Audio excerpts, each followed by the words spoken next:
The Roman military is considered one of the greatest militaries of all time. With an empire that stretched across Europe, the Middle East, and North Africa, the Roman Empire's strength largely came off its famous legions. But while a good bit of the history books are devoted to the great battles, campaigns, and generals of Rome, not as much focus is put on the individual legionnaires that made up the Roman army. So with that being said, here are 50 insane facts about the Roman legions and the lives they led from their point of view. Number 50. Not anybody could join one of Rome's legions. In order to qualify for military service, prospective recruits had to meet a laundry list of requirements. The first of these was to be an actual Roman citizen. While Roman citizenship was eventually granted to all free men, this was not the case for most of Rome's history. Only full Roman citizens could join. Those of lesser citizenship classes, like those from conquered territories, could join auxiliary units instead. Roman citizens could also join an auxiliary unit if the regular legions were not accepting recruits at the time. Besides being a full Roman citizen, recruits also could not be married. However, that did not stop some unhappily married men from running away from home and joining a legion. Doing so was considered an immediate declaration of divorce. Recruits must also be healthy and come from a favorable trade. Among some of the most desired trades where Roman recruiters sought men were from butchers, blacksmiths, and reapers. This was due to the physical nature of the work that created strong men who were used to working with their hands. Speaking of hands, recruits must also have all their fingers and thumbs to qualify for service. While this might be overlooked during times of emergency, not having one index finger or thumb would be grounds for denial. The reason for this is that it's much harder to grip a sword and shield without them, so the man could be a liability for those around him. Lastly, prospective legionnaires also needed a full set of male genitalia. Eunuchs, males who had their testicles purposefully severed as a child, and women need not apply. However, due to problems with recruiting, the regulations eventually relaxed to allow men who possessed just one testicle to join. Number 49. Legionnaires were pretty tall for the time. To be considered fit for military service, prospective recruits needed to be at least 5 feet 10 inches in Roman feet. A Roman foot is about 1/3 of an inch shorter than a US customary foot. So that means unless you were 5'8" by today's standards, the legions were closed to you, unless you were a very stocky individual. Number 48. Rome's legions did not want hardcore criminals. Those who may have had a life of petty crime before could find a new life and fresh start in the legion. However, those wanting to escape persecution for a serious crime or to return from exile could not sign up. Those who tried to do so would not only be rejected but turned over to the proper authorities for prosecution. However, Roman officers did not have the luxury of different background checks available to us today. So how did they figure out a recruit's character? Number 47. Along with the previously mentioned requirements to join the legion, one of the last hurdles to pass is a recruit needing at least one letter of recommendation attesting to their character and future abilities as a soldier. Not surprisingly, letters that came from veteran soldiers carried the most weight. For a little icing on top, getting a letter from someone who had served in the legion you wanted to join was considered the best way to get accepted. Number 46. Before recruits could be inducted, they had to pass one last test, known as the probatio. This was an interview with legionary officers after recruiting officers screened the candidate. If accepted, the recruit took the military oath immediately and became a soldier of Rome. Number 45. After having taken the military oath, one of the first tasks as a soldier was to report to their cohort commander's tent to have detailed information written down about them on the unit's muster rolls. Besides each man's name, information like his height, age, hair color, eye color, scars, marks, tattoos, and any other identifying features were recorded. Such information would prove useful later on in case they had to recover his body from a pile of corpses on the battlefield, or if he was arrested on suspicion of desertion if caught away from his unit. Number 44. If a man was recruited far away from his legion, the Roman army would pay an often substantial amount of money for the recruit to arrive at their base. If multiple men were recruited at once, the recruiting officer or cohort commander might take their money and pay for transportation to the new home. Once they arrived, the remainder would be split and deposited into their accounts. Those who travel alone might have to rough it out and have a nice little nest egg to start off their military career. Number 43. Once arriving at his base, the recruit must then learn the basics of a legion structure. During most of the Republican period, the legion was divided into 10 maniples, with around 120 men split into 3 ranks in each maniple. During the late Republican period and the Imperial period, as the legions grew in size, Roman legions consisted of 10 cohorts of around 480 men each. Each cohort was further divided into 4 maniples of 120 men each. Each maniple had 2 centuries, each century was led by a centurion, and had about 60 men in each one. With these numbers, the total strength of a fully manned legion was around 6,000 personnel. But if you were doing the math, this would mean that only about 4,800 men were accounted for, so who made up the rest? Number 42. To reach the ideal number of 6,000, the first cohort was always an overstrength cohort of 800 men. The remainder of the balance was made up of support troops like cooks and blacksmiths. However, most Roman legions were chronically undermanned and struggled to maintain this 4,800 figure at any given time. Number 41. After induction, new recruits would enlist for 25-year terms. After completion of these enlistments, the veteran soldier could now retire.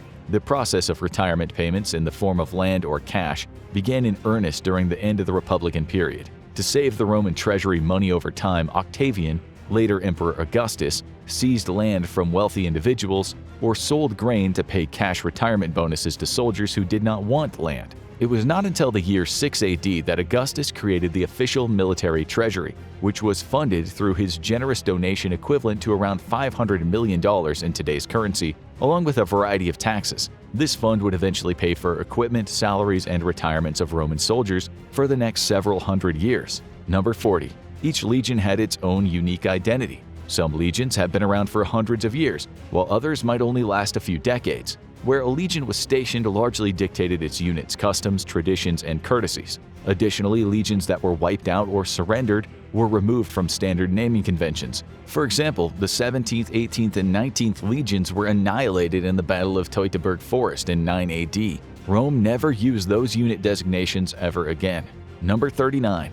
Roman legions did not go into battle by themselves. Though movies often portray Roman battles as masses of line infantry, this was not the case. Rome had numerous cavalry units. Those units were open to both citizens and non-citizens alike. Roman citizens used to prefer serving in the cavalry, but by the imperial period, the allure of serving in the cavalry had diminished since their votes did not count more than a legionary's vote in elections as they used to during the early Republican period. Instead, many non-Romans with money joined the cavalry.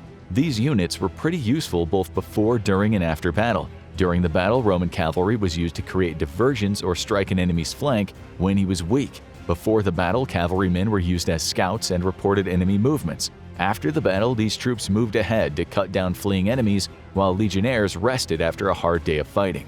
But cavalry were not the only other troops on the battlefield. Number 38. Auxiliary cohorts often accompanied Roman legions into battle. Auxiliary units were not nearly as structured or regimented as the Roman legion was for a few reasons. Firstly, Roman generals wanted to avoid too many foreigners in their ranks lest they overwhelmed the legion in a coup. Secondly, auxiliary troops were often raised when needed and could be recruited locally. It was much easier to raise a cohort of several hundred men than several thousand. Auxiliary also had many of the skills that Roman line infantry did not possess. Cavalry, archers, slingers, and scouts are a few of the skills auxiliary troops brought to the battlefield for the legion. Number 37. Roman legions relied on auxiliary troops for local expertise.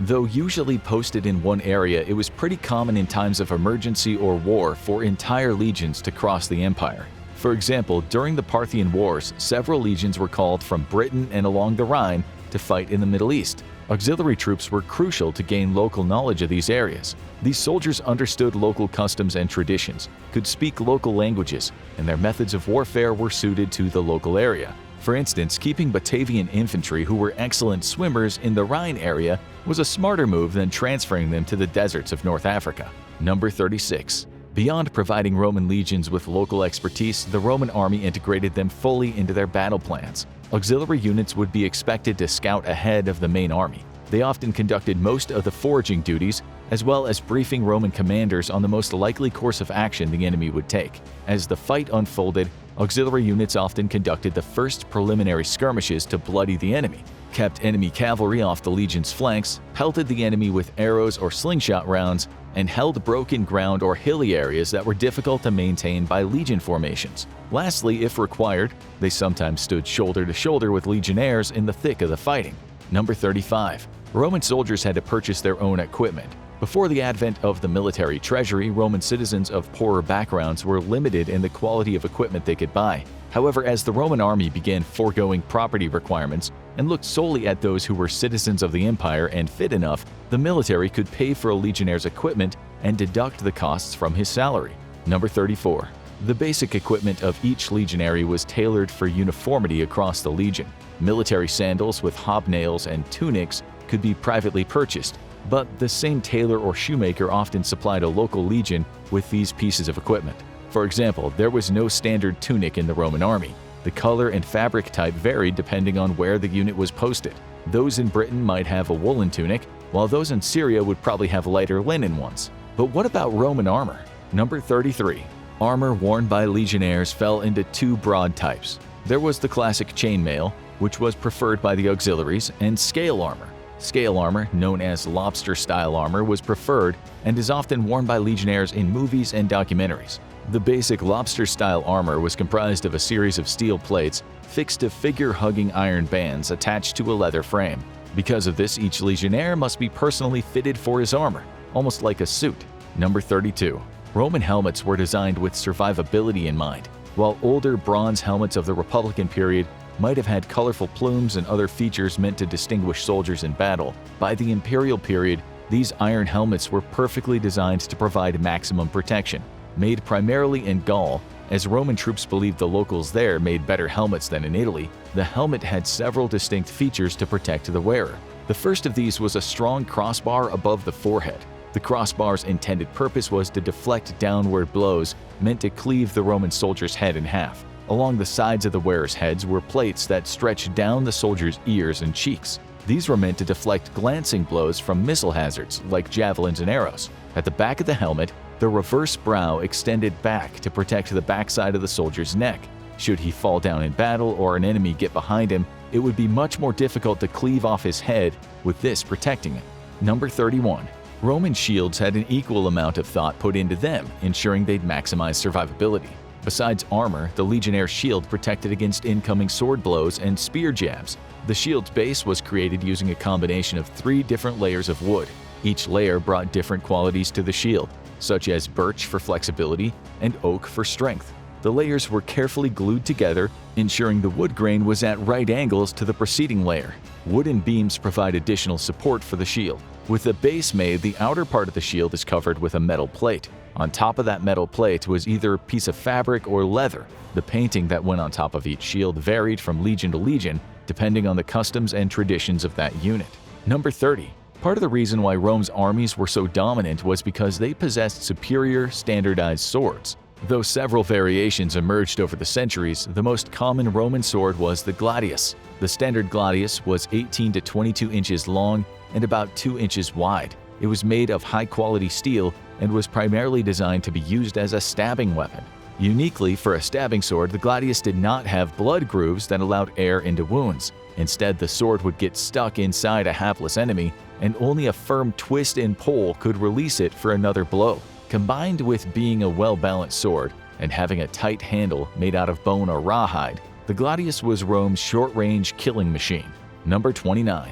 The Roman military created a specially designed handheld weapon to disable enemies during long-range infantry engagements. Known as the pilum, this looked like a normal spear but varied in a ton of ways. The main shaft was made of about 4 feet of wood. A 2.5-foot shaft of soft iron with a triangle tip was attached at the end of the shaft, with the iron shaft being much thinner than the wood shaft of the pilum.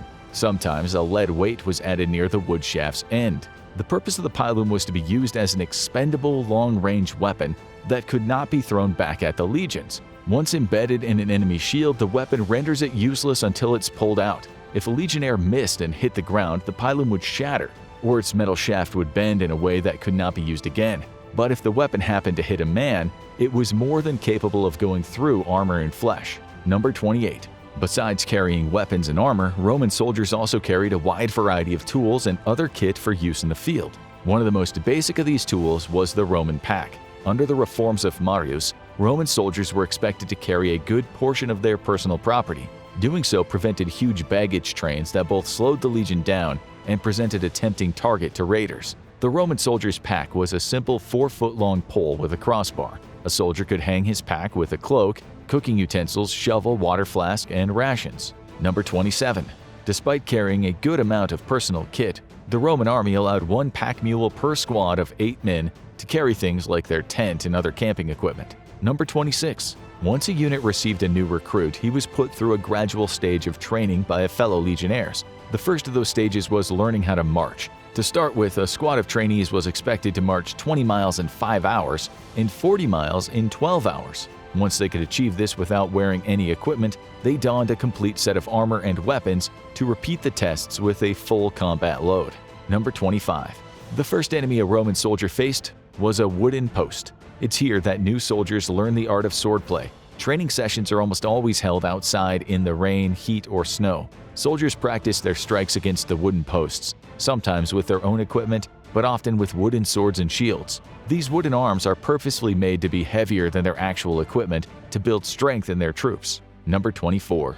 Roman soldiers used each other for pilum practice. Once new soldiers had learned the basics of swordsmanship, they went on to cover how to throw and receive a pilum. The training pilum was the same length and weight as a regular one, but instead of a long steel shaft, the training one had a soft leather button covering the end. New recruits were taught how to throw the pilum, with the receiving recruit expected to parry it with a shield or sword. Veteran soldiers sometimes took the opportunity to throw the training pilum at new recruits and see just how much they'd learned. Number 23. To increase the agility of each man, every army barracks had a vaulting horse built on the grounds. This fake horse was designed to be leapt over or on with soldiers in full armor or weapons. The vaulting horse increased agility and helped show any loose or pointy parts of a man's armor that needed correcting. Number 22. Besides practicing individual skills, a good part of both the recruits' and veterans' day was formation drills. Because Roman legions built its strength around their ability to move as one in combat, these drills would be carried out routinely on the parade field and open country. Whether it was going from a line to a wedge or falling into a defensive circle, Roman soldiers would practice these skills stationary and then at a walking pace and finally at a running pace. They also practiced changing formations, whether walking forwards, backwards, or sideways. Number 21. One of the most brutal methods of punishment for the Roman army was decimation, but it was not a one-size-fits-all punishment. For example, decimation was famously used several times in the Republican period for units that broke off and ran. Every 10th man was either clubbed or beheaded by his fellow soldiers. However, sometimes entire units that fled the battlefield were slaughtered or sent on basically suicide missions to retake enemy ground. Number 20. Though decimation was infamous throughout Roman history, the last recorded decimation occurred in the year 69 AD under Emperor Galba, when he decimated a unit of converted rowers who refused to give up their lives as infantry and return to their ships as rowers. It should be noted that this is the last confirmed decimation, and the martyrdom of the Theban legion in the 3rd century AD is still hotly debated among historians. Number 19. Besides decimation, Roman military officers had a variety of minor punishments they could use for everyday offenses. The most common punishment was the castigato. The castigato was basically getting whacked with a wooden staff carried by a centurion however many times he wanted. There was no set of standard strikes, and according to one story where legionnaires killed their centurions, one was famously nicknamed "Give me another," which suggests some centurions would keep hitting their soldiers until they broke multiple staffs. Roman soldiers could also get their pay docked for losing equipment in battle or get assigned unfavorable duties like cleaning the stables or latrines. Number 18. While decimation was the worst punishment of all, several others were just as bad. Militiae mutatio was when a soldier lost his rank or long service privileges, such as no longer being subjected to menial tasks. This could also be implemented on an entire unit. Soldiers who fell asleep on watch during garrison duty or hit an officer could be flogged in front of the entire unit.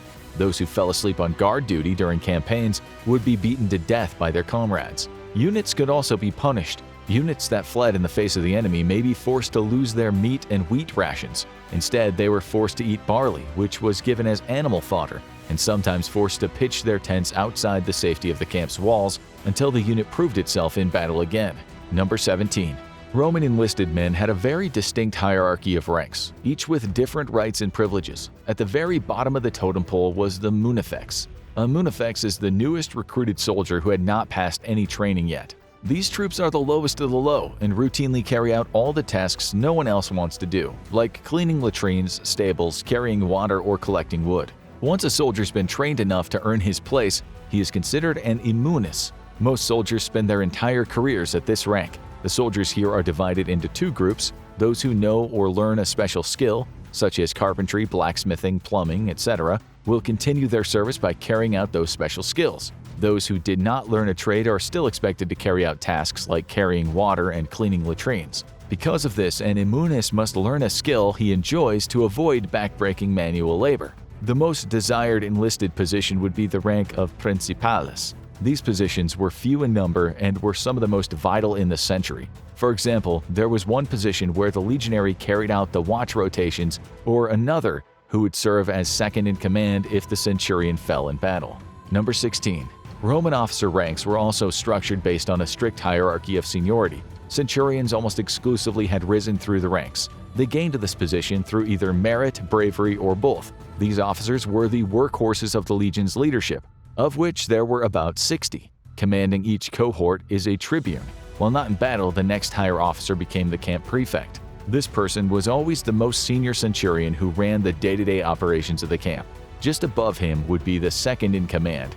The tribunus laticlavus is the most senior tribune who would assume command if the legate, the legion's leader, cannot, due to death, injury, or recall, perform his duties. Number 15. Because promotion to centurion comes due to merit or bravery, the legion's legate must recommend promotion to this rank from the provincial governor. The emperor himself would then approve each appointment to the centurion. Number 14. For immunis, there were about 20 different roles they could pick from when choosing a job to get them out of menial labor. Number 13. During the era of the Pax Romana, Roman camps were incredibly large and complex structures, covering an area of about 55 acres. These massive complexes were made with 4 rectangular walls, a main road, legion headquarters, a hospital, blockhouses, workshops, and granaries. Number 12. Inside a Roman camp, each century got its own barracks block. Inside the housing block, each contubernium or squad got its own barracks block of about 100 square feet. Inside this block, 8 men shared both a sleeping quarters of about 50 square feet and living quarters of 50 square feet. They could store their things, share meals, and gossip about the day in their living quarters. Number 11. While Roman soldiers could not be married when joining or marry while in the army, their commanders did not mind if they had families or girlfriends in the local area. Soldiers were allowed to leave often for liaisons with local women, and the children produced could become useful to the military later in life. Number 10. Roman soldiers did not spend their entire time living inside the camp. In fact, they actually spent most of their time outside its walls performing other duties. Some examples of responsibilities that would take them outside of the walls would be escorting Roman officials, performing construction work on roads or bridges, guarding villages against raids, performing convoy duty for merchants laden with valuable goods, or being sent to assist another legion currently on campaign. Number 9. To prevent any man from getting singled out for extra duties or standing guard, the daily duties of each soldier were logged down in legion records. Number 8. 3 times per month, the entire legion would leave the camp walls to participate in mock battles. The mock battle would be with a forced march of 10 miles preceded by a cavalry charge. Once the imaginary enemy had been broken, the legion would move forward using different formations, usually uphill for extra exercise. Number 7. If a legionary was not working outside the camp's walls, he was probably standing on sentry duty. Roman soldiers stood a ton of watch, whether at the gates, on the ramparts, in the watchtowers, the granaries, the workshops, or following the camp prefect around. Roman soldiers built their day around when they would have to stand watch the next time. Number 6. Roman soldiers, while in garrison, ate 2 primary meals. The morning meal usually consisted of cold meat and bread. The evening meal was the more substantial meal of the day and usually consisted of larger portions of meat, cheese, bread, beer, and wine. Pork was the most common meat legionnaires ate, but what was available depended on the local market. All rations given to troops were first inspected by their tribune to ensure local vendors were not bribing Roman soldiers to provide substandard food. Number 5. Despite the amount of daily guard duty, training, manual labor, and out-of-area tasks a Roman soldier might be forced into, there still was significant amount of downtime while in garrison. A famous saying of the day was that a Roman soldier just needed a wash, wine, and a woman. Accordingly, many areas around military camps grew accustomed to this behavior with bars and brothels. However, to combat troops spending their money on such vices, legates and Roman leadership made an effort to provide entertainment that did not involve alcohol or prostitution. Legion commanders often sponsored plays, comedy shows, and mimes to come visit the camps. These commanders could also sponsor legion wrestling tournaments and other competitions among unit personnel to build camaraderie and let off some steam. Number 4. When Roman armies needed additional manpower for a campaign, the army commander could request from the emperor that vexallations be sent to him to strengthen the army or replace losses. These units were supposed to be detachments of cohorts from garrison units to serve in faraway places. While these cohorts were supposed to be made of the best men available, since they were going to war, oftentimes centurions used this as an opportunity to rid themselves of their troublemakers, sometimes permanently. Number 3. Before an army that had been in garrison for a while left on campaign, the legate would frequently turn the entire command out and force them to sleep in tents for several weeks before marching. Doing so allowed troops to get used to living outside, see what was missing from their supplies, and how to set up a field camp properly before moving out. Number 2. One of the biggest problems for a Roman army while on campaign was not when and where to meet the enemy, but food. Roman legions had extended supply chains to keep their legions fed. However, should these chains get interrupted due to attacks, Roman soldiers carried an average of a week's worth of food on their person. The main diet while on campaign consisted of grain baked into simple cakes or cattle, which followed the legion in its march and would be slaughtered daily. Foraging also was another way of procuring food. In fact, foraging for food was expected to be the main way to supply various food to troops in the field. It's one of the main reasons the Romans preferred to campaign in the summer and fall, so they could send their auxiliary troops to bring back grain, vegetables, sheep, cattle, and pigs to feed their armies. Number 1. Every day while on campaign, the average legion consumed 18,000 pounds of grain, 12,000 gallons of water, and 40,000 pounds of forage for its pack animals. Now check out what caused the Roman Empire to collapse, or watch this video instead.